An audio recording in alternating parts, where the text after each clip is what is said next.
अभी तक हमने जो पढ़ा है गर्भ शरीर में शुक्र के बारे में पढ़े हैं, आर्तव के बारे में पढ़े हैं, और आर्तव में कुछ पॉइंट्स जो है ऐसे छूट गए हैं, जैसे कि शुद्ध आर्तव लक्षण के बारे में हमने बताया है। लेकिन उसमें जैसे अशुद्ध आर्तव लक्षण के क्या होते हैं, आर्तव का प्रमाण क्या होता है, और आर्तव, क्योंकि आचार्य ने आर्तव को सातवां धातु माना है, तो उसके धातु के वृद्धि और क्षय के लक्षण क्या होंगे, आज हम उन सब चीजों को जानने की कोशिश करेंगे। ठीक है।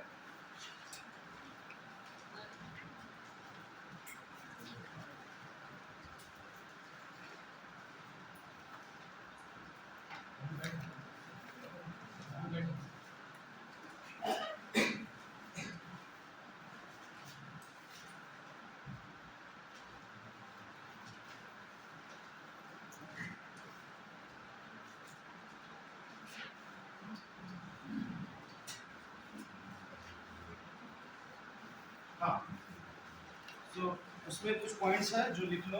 आर्तव का प्रमाण कितना होता है, ठीक है, हो गया। आर्तव का प्रमाण, शुक्र का प्रमाण मैंने बताया कितना है, हाँ, अर्धांजलि, और आर्तव का प्रमाण कितना है, 4 अंजलि। सुश्रुता शरीरा 15 चैप्टर 5th श्लोक का, वहां पे आचार्य सुश्रुत ने आर्तव का प्रमाण जो है 4 अंजलि बताया है। लिख लो फटाफट।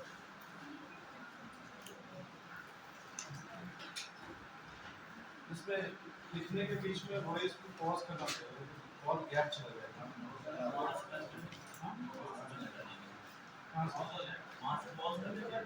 यहाँ पे बैठना मुश्किल, बहुत ज्यादा पॉज होगा ना, घूमते घूमते एडिटिंग में फिर जाएगा टाइम।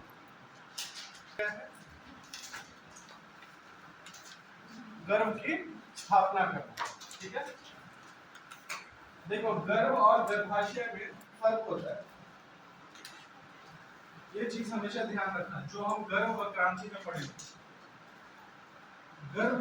गर्भ जो हो गया, गर्भ की परिभाषा क्या है, आत्मा प्रकृति। तो शुक्र पहले क्या है, शुक्र और शोणित का जो मिलन हो रहा है उसको हम गर्भ बोलते हैं, ठीक है। लेकिन जहां पे उसकी स्थापना हो रही है वो कौन सा आशय है, गर्भाशय। तो गर्भ और गर्भाशय में फर्क है, इस बात का ध्यान रखना, ठीक है।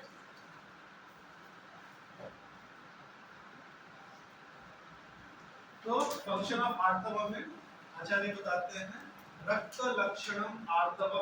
तो जितने भी रक्त के लक्षण होते हैं, ठीक है, ब्लड के जितने भी लक्षण होते हैं वो आर्तव के भी लक्षण होते हैं, बट इनका मेन कर्म क्या है, गर्भ की स्थापना करना, गर्भ कृच्य, गर्भो लक्षणम, ठीक है। So it has all the qualities of rakta and it helps in the formation of गर्भ। तो आर्तव का फंक्शन ये दो है कॉमन।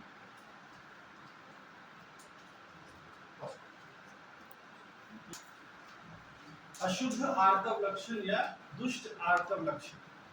अशुद्ध आर्तव लक्षण, जैसे हमने शुद्ध और अशुद्ध शुक्र लक्षण पढ़े हैं, उसी तरह से आज हम दो क्लास में, एक क्लास में पहले हम ये आयुर्वेदिक कोर्सिंग करेंगे और दूसरी तरफ हम स्मॉल इंटेस्टाइन शुरू करेंगे।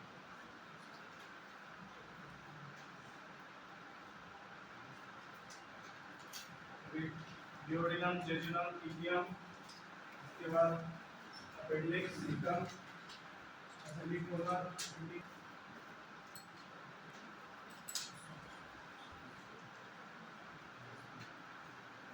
इसका रेफरेंस मैंने यहाँ पे दिया है, क्योंकि आचार्य जो है शोणित को चतुर्थ दोष बोलते हैं, और शोणित जो आर्तव के गुण है वही शोणित के भी गुण है।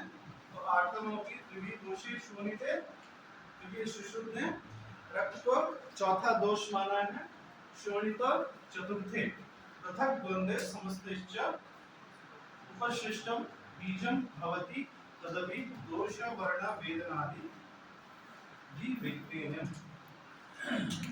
तो उसके मेन जो है कुणप ग्रंथि, कुणप। कभी कभी अगर जैसे चैल्मिडियल इन्फेक्शंस हो गए या गोनोरियल इन्फेक्शंस जब हो जाते हैं, तो उसमें जो आर्तव का जो स्मेल होता है, इट इज समथिंग लाइक जैसे एक सड़ा हुआ मछली जो होता है, रॉटन फिश, उस तरह से उसका स्मेल होता है, ठीक है। तो स्मेल्स लाइक कैडेवर। उसके बाद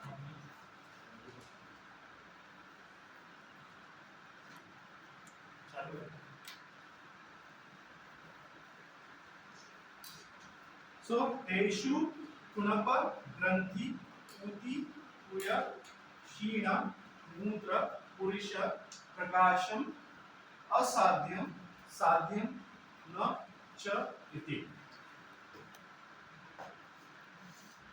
तो कुणप का मतलब होता है स्मेल्स लाइक अ कैडेवर, मतलब एक सड़ा हुआ शरीर की तरह या रोटन रॉटन फिश की तरह। मैंने एक एग्जांपल दिया है, एग्जैक्टली उसी की तरह स्मेल रहेगा।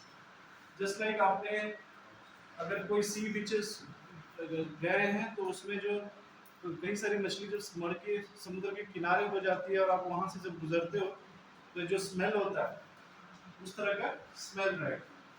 ग्रंथि, नोड्यूल, तो नोड्यूल जो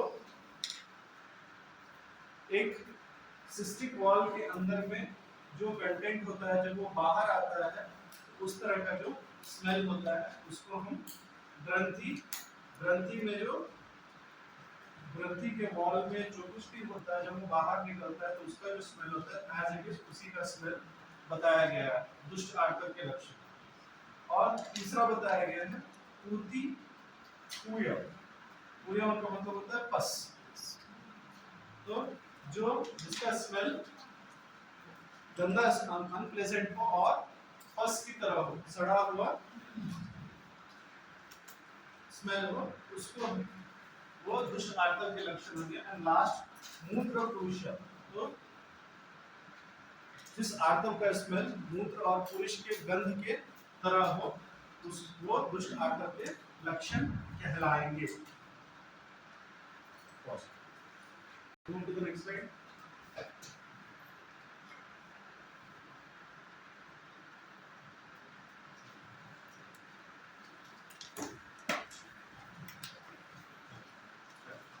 अब हम, क्योंकि कुछ आचार्यों ने आर्तव को सप्त दोष माना है, सातवां दोष माना है, सॉरी सातवां धातु माना है, तो उस हिसाब से हमने जैसे अदर धातु के वृद्धि क्षय लक्षणों को पढ़ा है, उसी तरह से आचार्य सुश्रुत यहाँ पे आर्तव के वृद्धि और क्षय लक्षण के बारे में बताते हैं, ठीक है। तो सबसे पहले वृद्धि लक्षण में आपको इतना ही लिखना है जो बोल्ड में है।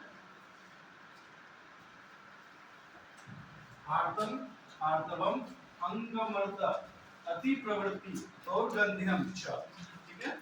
तो यहाँ पे बोल रहा है जब कभी आर्तव अपनी मात्रा से अधिक में निकलता है, फॉर एग्जांपल डिस्मेनोरिया के फंक्शंस में, ठीक है। ये सब क्या इंडिकेट कर रहा है कि अति आर्तव, अति आर्तव मतलब जो 3 दिन का काल बताया गया है रजस्राव काल, अगर उससे ज्यादा होता है या उसकी मात्रा अधिक होती है तो वो सब these all are triggering towards dysmenorrhea या dysfunctional uterine bleeding, ठीक है। तो ऐसे में कहा गया है कि आर्तव की अधिक मात्रा, अति प्रवृत्ति, और जब कोई चीज रक्त का जब स्राव अपनी मात्रा से अधिक होगा तो शरीर में वीकनेस आएगा, तो वीकनेस आएगा तो इसके लिए शब्द जो यूज किया गया है अंगमर्दता, ठीक है। मर्दन मतलब पीस, ठीक है। मर्दन का मतलब हो गया पीसना, ठीक है। ऐसा लगेगा कि शरीर को निचोड़ के रख दिया, ठीक है। और उसके बाद बोला है दौर्गंध्यम च, so there are many dysmenorrhoeic functions, या जो आपके ल्यूकोरिया के सिम्टम्स होते हैं या डिस्मेनोरिया के सिम्टम्स होते हैं, और मेनोरिया विद व्हाइट डिस्चार्ज, ऐसे फंक्शंस में क्या होते हैं कि दौर्गंध्य भी होता है, ठीक है। So infected dysmenorrhea या in cases of PIDs भी बोल सकते हैं, ये सब इंडिकेट उस तरफ ही कर रहा है, ठीक है। लिख लो आर्तव, तो अगर हाँ जी, नहीं दिख रहा है, उसको जूम नहीं कर सकते। तो अगर आर्तव का जो फ्लो है बहुत कम है, या उसकी उत्पत्ति अगर कम हो रही है, या रजक की उत्पत्ति अगर कम हो रही है, तो उसके लक्षण क्या है? तो जब आर्तव का क्षय होता है, जब उसका फ्लो अपनी मात्रा से कम होता है, तो बोला है आर्तव क्षय यथो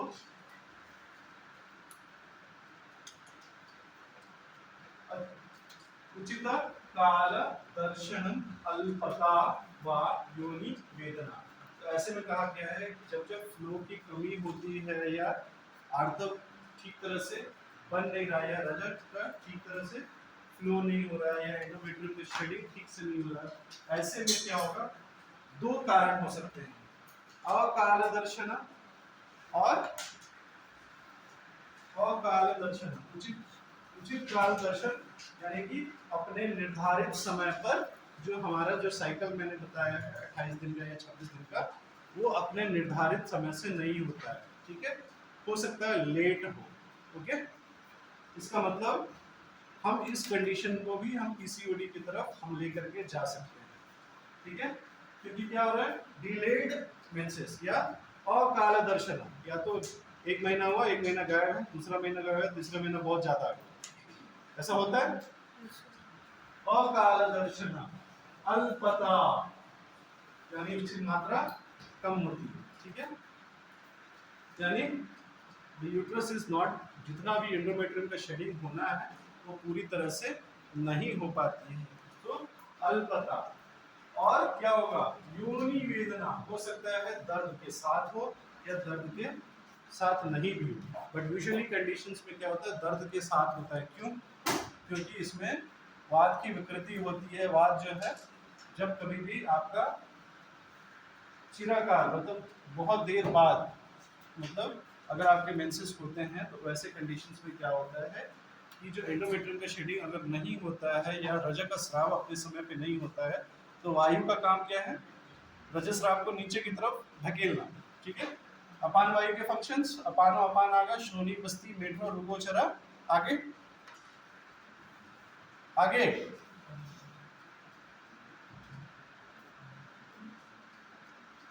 मूत्र पुरुषा,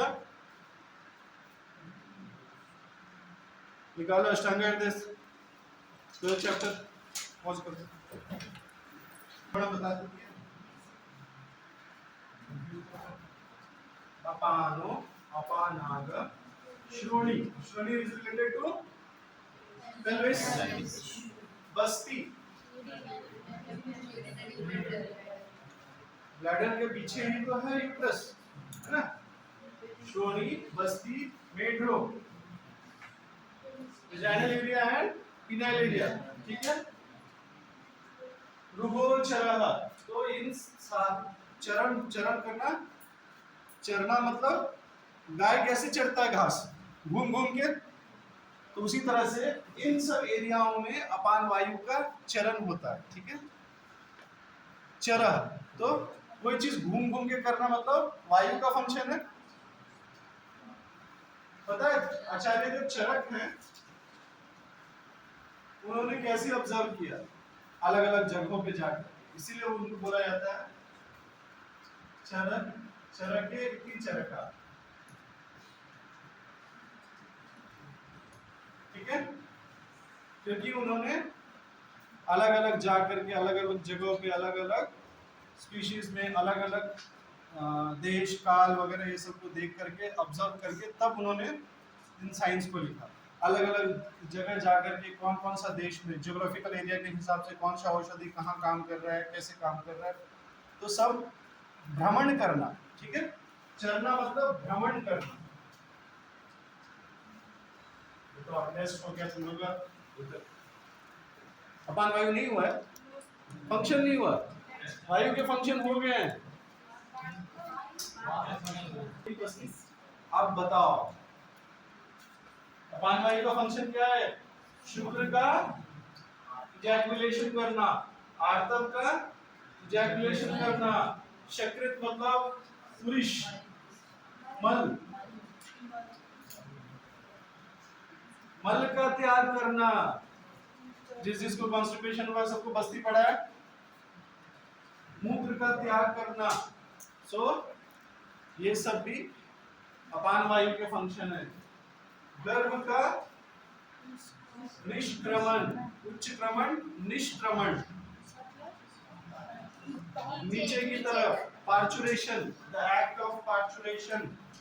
पार्चुरेशन मतलब बच्चे का डिलीवरी करना, गर्भन का निष्क्रमण करना, ठीक है, act of parturition. That is why हमारे शास्त्रों में ये बोला जाता है कि parturition is a natural process, ठीक है। तो अगर हम गर्भिणी परिचर्या का अच्छे से पालन करेंगे तो क्या होगा, हमारा पार्चुरेशन इजी होगा। किस मंथ में किस रेजिमेंट को फॉलो करना है, क्या ट्रीटमेंट लेना है, ठीक है। यूजुअली जो है 8th और 9th मंथ में क्या होता है, आपको डराया जाता है, बच्चा ये हो गया वो हो गया, ठीक है। Only in cases of neck around the cord वहां पे डेंजर है, नहीं तो रेस्ट ऑफ द टाइम आप इजीली नॉर्मल डिलीवरी हो सकता है। इसीलिए 8th और 9th मंथ में बस्ती चिकित्सा जो है प्रेग्नेंट लेडी को स्पेशली इंडिकेट किया गया ताकि वायु का संचार नीचे की तरफ बढ़ेगा, ठीक है। सुनो, अब याद हो गया, अपानो अपानागा श्रोणी बस्ती मेट्रो गोचरः शुक्र आर्तव शक्र मूत्र गर्भ निष्क्रमण क्रिया। दिमाग में रख लो कि भाई इस चीज से कोई भी सिम्टम्स अगर आपको दिखता है तो हमें सबसे पहले अपान वायु की दृष्टि को देखना है, ठीक है। और अगर अपान वायु दूषित है तो उसके लिए क्या ट्रीटमेंट करना है वो आप फाइनल ईयर में पढ़ोगे, ठीक है। लेकिन हमें ये तो पता है कि वात के गुण क्या है, तत्र रुक्षो लघु शीतो खरो सूक्ष्म चलवानीला। तो जब कभी इन सब गुणों का जब सेवन ज्यादा करेगा तो वात की वृद्धि होगी, तो उसको अगर शांत करना है तो उसके अपोजिट क्वालिटी को लेना है, ठीक है। शीत के जगह उष्ण लेना है, ठीक है। रुक्षता जहाँ पे हो गया वहां पे स्निग्धता देना है।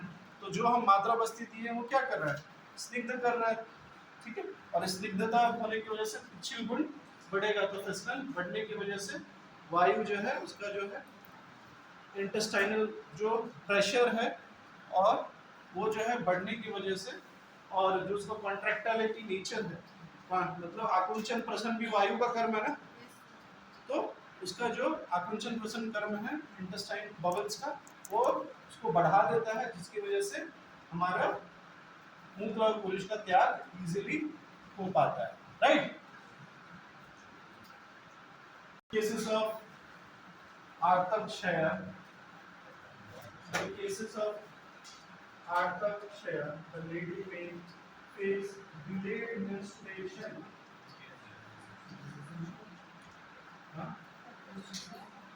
in cases of आर्तव क्षय a lady may face delayed menstruation, a lady may face delayed menstruation bracket चिरः काल दर्शन, चिरः काल दर्शन। देखो चिरः काल का मतलब ये भी हो सकता है कि पता चला थोड़ा थोड़ा थोड़ा करके 7-8 दिन तक भी आ रहा है, और चिरा का मतलब ये हो सकता है कि जरूरत नहीं है कि पहला दिन ही शुरू हो, तीसरा दिन शुरू होकर और डिले हो। तो चिरा का मतलब हमें दोनों समझना है। चिरा मतलब लंबे समय तक भी हो रहा है, चिरा काल, ठीक है।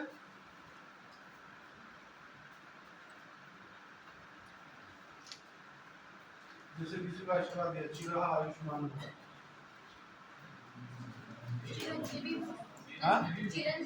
चिरंजीवी भव, मुझे वो शब्द आ नहीं रहा था, दीर्घायु भव, चिरंजीवी भव। तो लंबे समय तक अगर वो थोड़ा थोड़ा थोड़ा करके, usually 1 to 3 pads, but what is happening is single pad और इरिटेट हो गया, 8वें दिन भी आ रहा है, 9वें दिन भी आ रहा है, तो चिरह काल का मतलब हमें वो भी समझ सकते हैं, या हो सकता है अपने समय पर नहीं आने, उसको भी हम समझ सकते हैं, कंसिडरेशन में ले सकते हैं। दूसरा है अल्पता, the quantity may be less. A lady may face delayed menstruation bracket चिरकाल दर्शना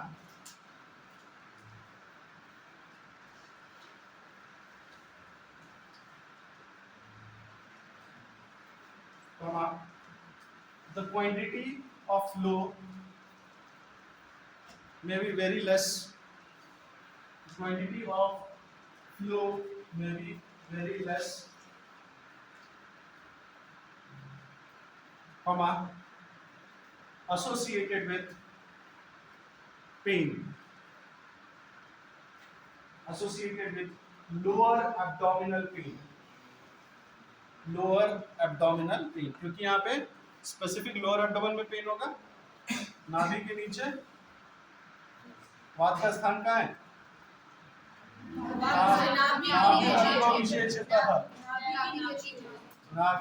नाभि रत्रो विशेषतः, वायु का स्थान है ना, तो इसीलिए लोअर एब्डोमेन में पेन होने के चांसेस ज्यादा है, right. Move to the next slide. अब देखो हमने शुक्र को भी पढ़ लिया, आर्तव को भी पढ़ लिया, ठीक है। रजो काल के समय क्या क्या रेजिमेंट को फॉलो करना है वो भी पढ़ लिया, ऋतु काल में क्या क्या परिचर्या को फॉलो करना है वो भी पढ़ लिया। लेकिन अगर आप कंसेप्शन होना है तो उसके लिए रूल्स एंड रेगुलेशन क्या होने चाहिए, तो आचार्य यहाँ पे बताते हैं आइडियल एज फॉर कंसेप्शन। ये नहीं कि 14 साल में चाइल्ड मैरिज हो गया, 14 साल में कंसीव कर गई, तो वो चीज़ it is against the nature, समझे। तो यहाँ पे आचार्य सुश्रुत बताते हैं कि what should be the ideal age, तो उन सबको एक टॉपिक में डाल दिया गर्भाधान, ठीक है। तो गर्भाधान में तो आचार्य सुश्रुत यहाँ जो है एक टॉपिक है गर्भाधान, ठीक है। तो हमने अभी क्या बताया, गर्भ और गर्भाशय में दोनों में फर्क है।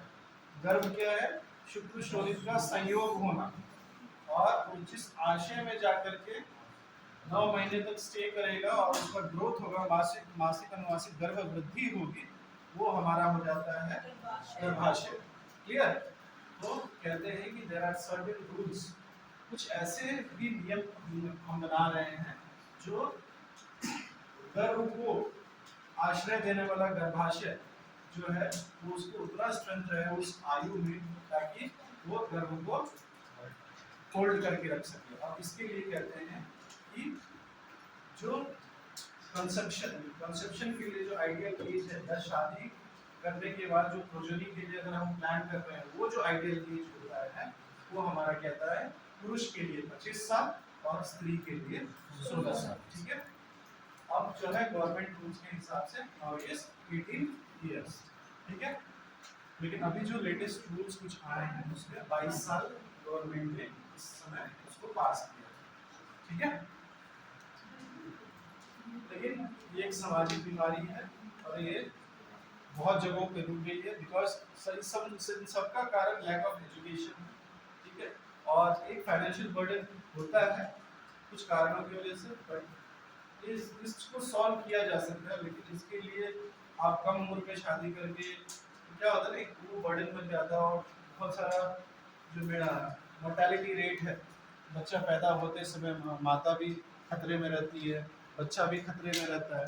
तो ऐसे में जो आइडियल एज, जो किसी का 15 साल में शादी कर दे रहा है, 16 साल में, तो वो एक आइडियल एज नहीं है, इसमें मोर्टेलिटी रेट चांसेस ज़्यादा है, ठीक है। दो शब्द आपको मालूम होना चाहिए, मॉर्बिडिटी और मोर्टेलिटी, ठीक है।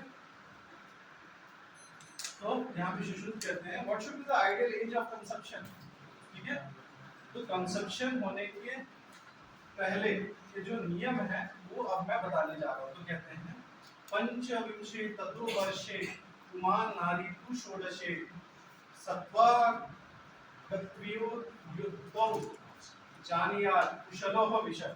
तो एक कुशल विषय जो है यानी कि इससे ये समझ में आता है कि उस समय भी अगर किसी को प्रोजेनी प्लान करना है तो एक कुशल विषक जो है, हमारे जैसे विषक, एक कुशल विषक जो है, अगर कोई ऐसे प्लान करने के लिए, बच्चा प्लान करने के लिए जब आता है तो उसको हमें एज को देख करके, कंसिडर करके हमें बताना है, ये आयु को देखते हुए कि अगर आप इन सब एज के बीच में हो, but as per government standard norms now it is 22, ठीक है। तो इन सब चीज़ों को देखते हुए हमें कंसेप्शन के लिए ये एज आइडियल मानना चाहिए फर्टिलिटी के लिए, ठीक है। क्लियर?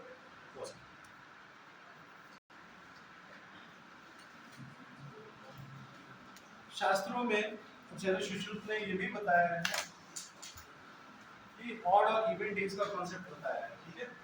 तो ऋतु काल के समय नर काम की इच्छा रखने वाला या स्त्री काम की इच्छा रखने वाला स्त्री पुरुष जब प्रजनन के लिए प्लान कर रहा है तो उसमें एक कॉन्सेप्ट बताया गया ऑड और इवन डेज का, जिसमें कहते हैं कि अगर जो आलिंगन या क्वाइटस अगर मेल अगर इवेंट डेज में होता है, जैसे 2, 4, 6, 8 इन सब इवेंट डेज में होता है, तो वहां पे chances of getting a male child is more, ठीक है। Chances of getting male child की वहां पे चांसेस ज्यादा हो जाते हैं। वेयरएज अगर ऑड डेज पे अगर क्वाइटस होता है तो वहां पे फीमेल चाइल्ड की अपेक्षा ज्यादा बन जाती है, ठीक है। क्लियर है?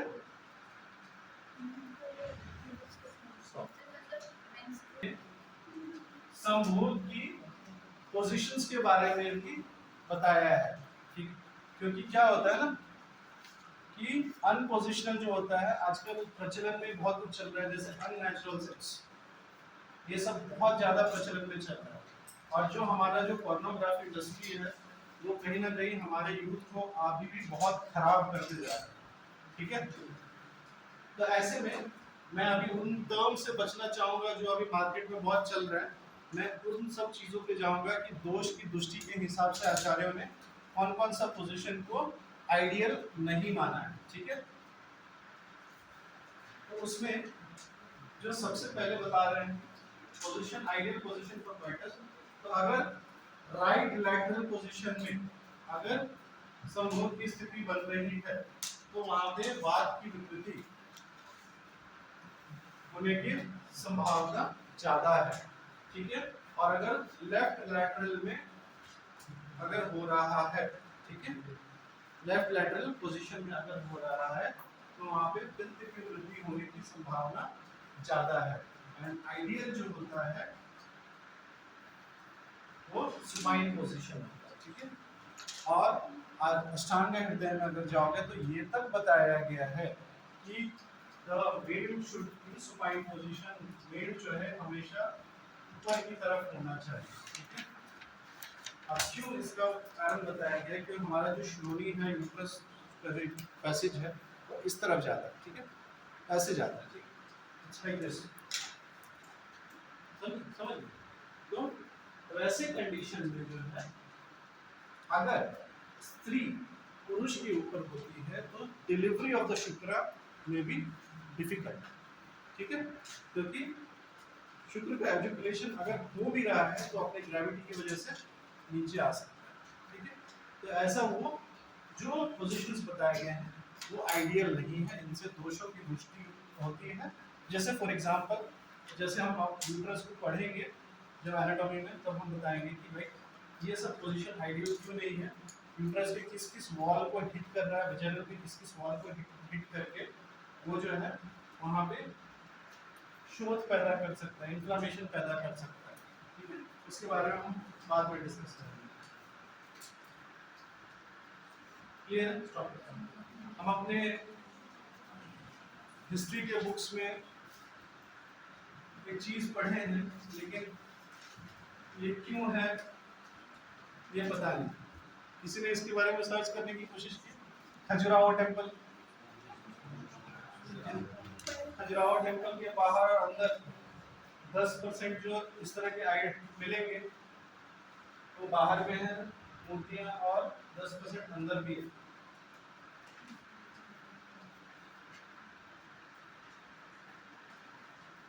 इसके ऊपर रिसर्च है, और कुछ फिलोसोफर्स ये भी बोलते हैं कि रिकॉर्डिंग